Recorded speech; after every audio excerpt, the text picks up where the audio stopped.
Good morning, everyone. Today we are tackling a different kind of exam question. I hope everyone is all right, by the way. I'm sure you are. Now, today, as we said, we are tackling a different kind of exam question, always on the American Civil War. And hopefully we're also able to learn a thing or two about said conflict. Now, the question is, how were the lives of people affected by the Civil War? And it's an 8th marker, so not something to be taken lightly. Without further ado, let's get into this. First of all, what kind of question is this? It is a consequence question, meaning that it will ask you to evaluate how an event or an historical process influenced the lives of people. In the mock, it was the railways. How did the railways affect the lives of the American people? In other example papers, it was, for example, the arrival of white settlers in the plains and how it affected the Indians. In this case, it's the American Civil War. To get a good grade, you need, as usual, to provide examples of how the Civil War influenced the life of the American people.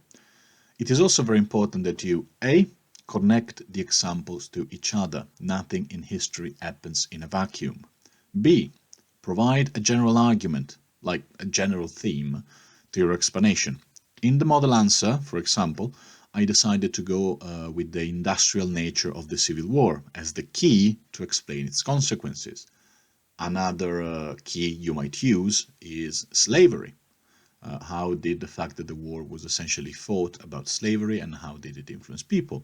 It is not the direction I went to, but if you want to go into that direction, you're more than welcome. And C, as always, the more examples, the better. The 2 or more general rule of the AQA exams applies here as well. Now, what should you write in the answer? First of all, you need to think of a general argument based on your knowledge to build the rest of the answers on, okay? In the question, for example, if the question was how were the Indians affected by the arrival of the whites, you can start building your answer by looking at the changes this brought to the nomadic lifestyle, saying that the nomadic Indians were not allowed anymore to hunt live as nomadic hunters, and they were forced into reservations, and this changed the nature of their society, and so on. Again, but this is the central argument. You start from a central point and you build over it. To do that, of course, you need knowledge, so revise. Luckily for you, I have also attached the exam guide and the revision guide, the notes, to help you with the knowledge. In this case, we will look at the fact that the Civil War was the first industrial conflict in the history of mankind, and in more than one way it prefigured the hell that would be World War I. We'll be looking at the following points, all derived from this central argument. So, the central argument is that the Civil War, was the first industrial conflict. This led to the development of new and more deadly weaponry. It also led to a massive civilian mobilization and therefore to civilian solidarity to the soldiers in the front line. And finally, it led to riots, and we will see why in a moment. So let's start with the central argument, the fact that it was the first industrial conflict in the history of mankind. If you might remember that when we discussed the Crimean War a few months ago, ages ago, we said that it was either the last early modern conflict or the first modern conflict for a number of reasons. The Crimean War was the first conflict which involved journalists. It was the first conflict which involved some sort of more modern tactics that deviated from the standard set up by the Napoleonic Wars.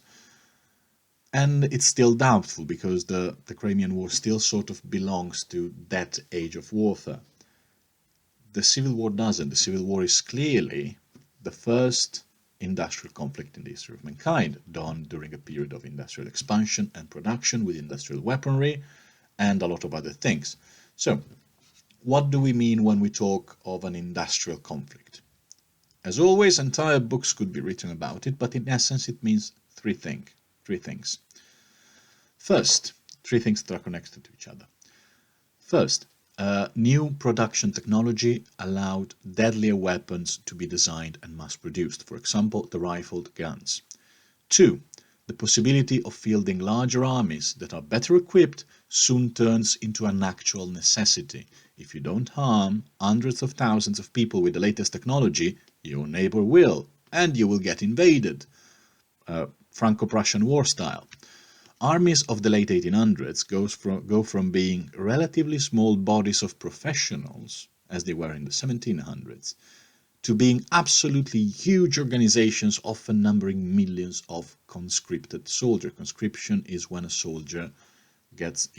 a person is forced to join the army.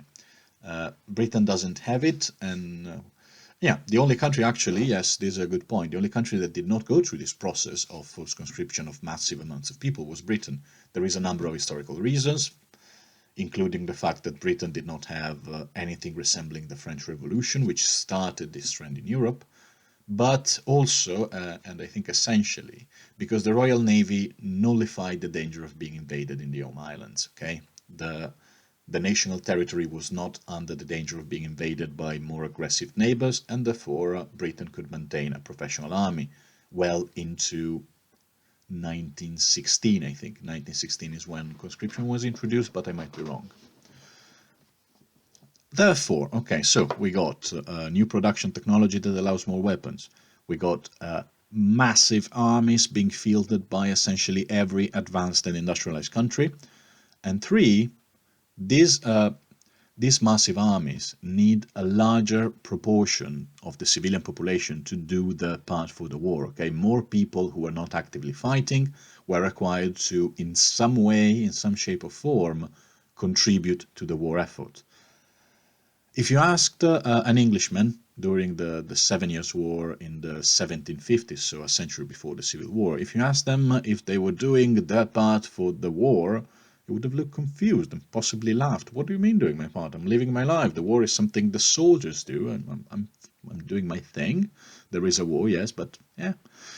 Now, in the 1860s, doing your part for the war effort was something that was expected from everyone, okay? Workers, factory owners, women, everybody was supposed to help the war effort in some way. This is what we called massive mobilization of civilians. And it is something that in the West, in Europe and America, peaked during two world wars, where the entire economy and societies of countries was geared to help the war effort. It was never like this in Europe for centuries, at least during the Middle Ages. Then we got to the Romans, and then it's a bit different. But it was never, since Europe has been a thing from the Middle Ages, massive mobilization has never been a thing. Sorry if I cannot be more specific. Now, you don't have to mention these factors in your answer. If you do, I won't stop you. But they are needed to understand how this new kind of war was lived by the civilians and by the military populations. They are the premises of what we're going to talk about. So, what are we talking about? First of all, new weapons, okay? And what I'm going to say will probably require a picture. The picture is in the transcript. Now, the more obvious innovation of an industrial conflict is the new kind of weaponry. Okay, the best example when talking about the American Civil War is the rifled barrel. Okay, guns with rifled barrels. Guns in the previous periods had smooth barrels. Okay, they were simpler to produce. You simply make a pipe made of metal, attach it to a stock, and you go. You got a gun. Before industrial production was possible, making the rifling took an incredible amount of work. And after the Industrial Revolution, during the Industrial Revolution, this process called rifling added grooves, spiral-shaped grooves, inside the barrel, which made the projectiles spin as they went through the barrel. It's like when you throw a rugby ball, you don't just throw it, you make it spin so that it goes faster. So a projectile shot from a smooth bore barrel and a pipe would not be precise. A projectile shot from a rifled barrel would spin, would go straight for a longer for a longer distance, and that would make it much more accurate and precise. This was, among many other innovations in military history and in industrial history, a game changer. Okay, this really changed the nature of warfare. Again, we are simplifying a lot because the Industrial Revolution was something that really changed everything. I'm giving you one example of many. The Civil War was the first war in which rifled guns were mass-produced. They were known before, but they started being mass-produced in the thousands, in the hundreds of thousands, only during this period. This led, as we said, to a huge increase in the range and in the precision, in the accuracy of gunfire. Before rifling, battles were decided by hand-to-hand bayonet charges. The lines of soldiers, the columns of soldiers would shoot a few rounds, and then you would send them in with a bayonet to charge. And that would do much more damage to the enemy and was the factor that decided the battle, the outcome of a battle. Why did that happen? Because gunfire was terribly inaccurate. This was a tradition that in Europe dated back to the 15th century. But things changed basically overnight. This was not how battles could be won anymore. Now battles were decided by gunfire. It was a huge change. Again, I cannot stress this enough. Modern techniques were also used to create new kinds of weapons, like the Gatling gun, which was, let's see if I have any props. No, I don't. It was a series of gun barrels put together on a stock. I don't know the technical term here. You rotated them, and the barrels of the gun, one at a time, would shoot. This would really multiply the efficiency of shooting. Those were not things that soldiers could carry. They were stationary, like cannons, but they could fire as effectively as 100 men. They were some sort of an early prototype of a machine gun. You can look it up on the internet. It's actually pretty interesting. And also, there were dramatic increases in the accuracy, the range, and the effectiveness of artillery, so cannons and mortars.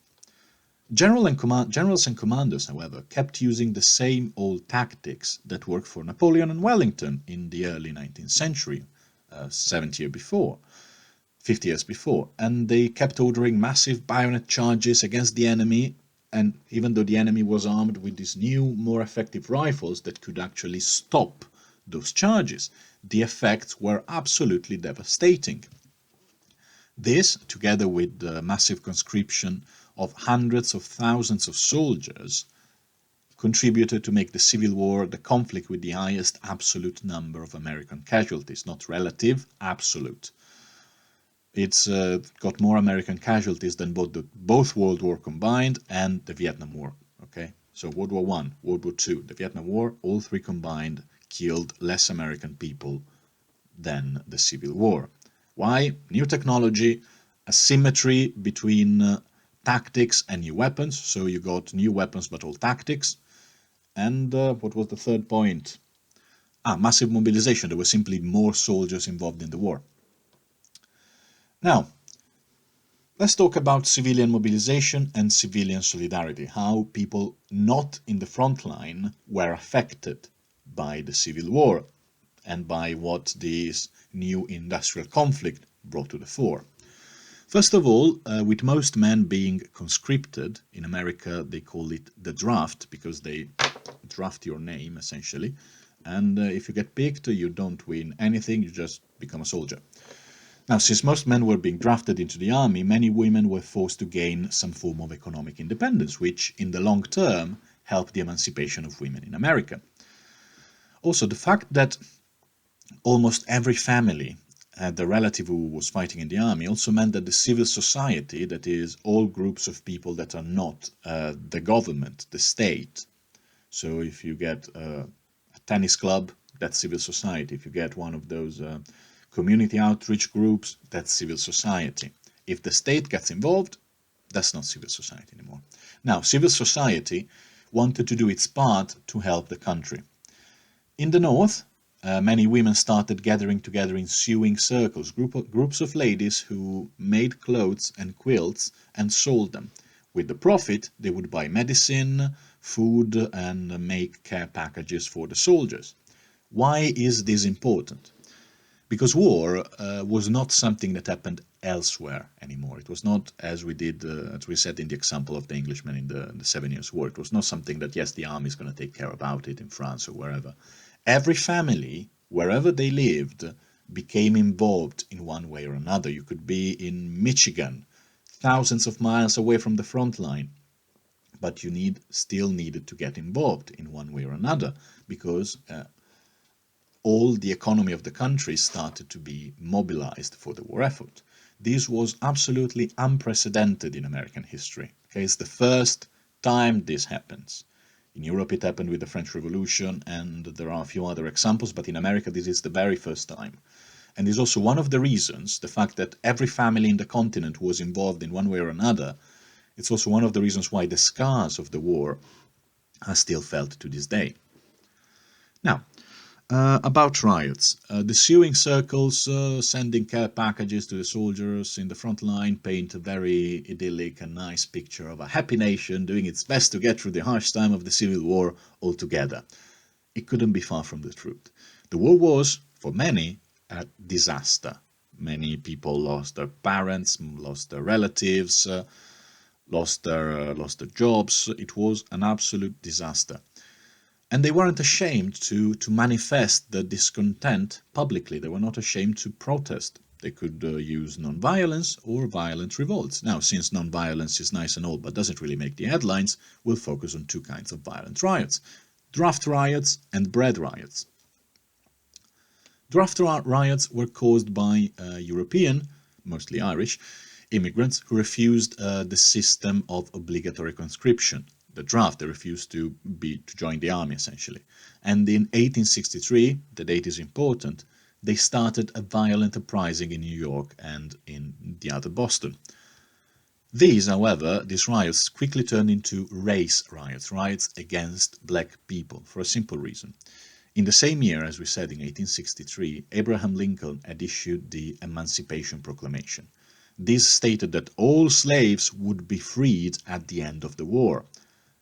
What do you mean if you're an Irish immigrant? If you're an Irish immigrant who has barely survived the catastrophic potato famine of 1848, you're forced to cross the ocean, find a poorly paid job as a laborer somewhere in America, and then you hear that maybe in a few years, hundreds of thousands of former slaves will be applying for the same job and maybe take less money for it because they're slaves. What do they have to lose? It sounds, with that in mind for them, as a good enough excuse to riot. With hindsight, we know that things didn't turn out that way, but they didn't know that. So, the draft riots soon turned into race riots, in which many of the black residents in New York were beaten and often killed by the raging mob. 120 people died and more than 2,000 were injured. And we're mostly talking about black people who were targeted by draft riots that turned into race riots. But if the North was crying, the South wasn't laughing. The poor economy of the southern states, which relied a lot on agriculture and little else, agriculture of cash crops, not of consumable crops. This poor economy meant that all the resources of the weak Confederate government, remember one of the reasons the southern states left the Union was that they didn't like an overbearing and strong federal government. So when they had to build one for the Confederation, they tried to keep its powers at the minimum. This didn't help. Yes, the weak resources of the Confederate government had all to be redirected to the war effort. And this, combined with the influx of refugees from the front line, simply meant that there wasn't enough food for everyone. The prices of the food skyrocketed, okay, and this led to more than 5,000 women gathering in the Confederate capital of Richmond, Virginia, to loot all the food shops that were still open. Allegedly, they stopped only when Jefferson Davis intervened.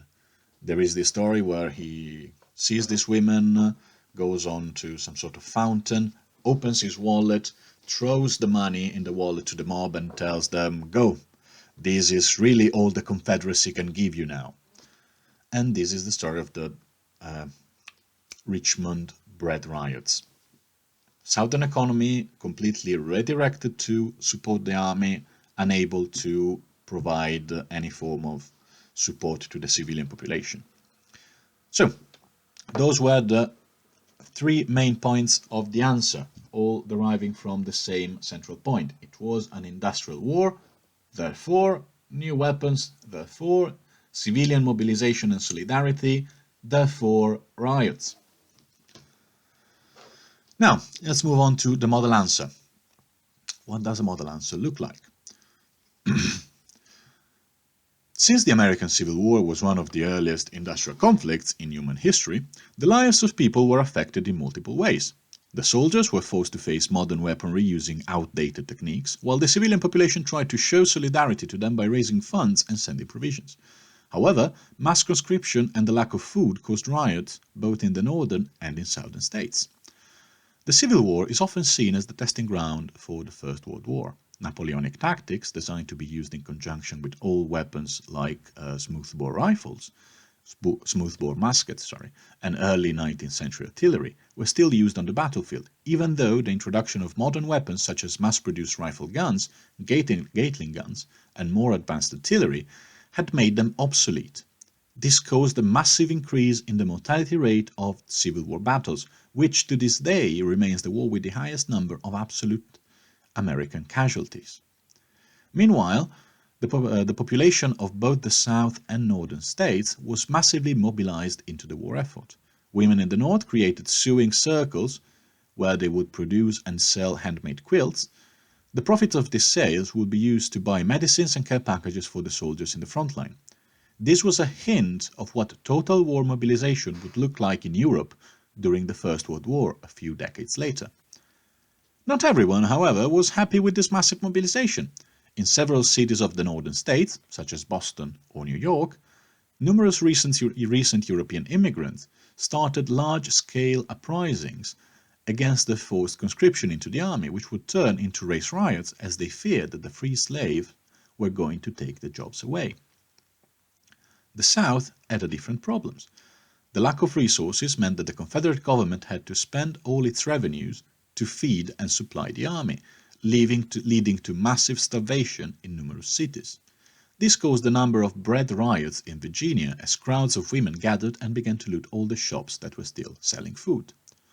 Overall, the nature of the Civil War, an industrial conflict which required a massive mobilization of the economy and the society to sustain the war effort, had a deep influence in the lives of everyone who lived through those 4 terrible years. So, that was the model answer. That was what I had to say about how the civilian and military population were affected during the Civil War, and I'm looking forward to read your answers. See you next time.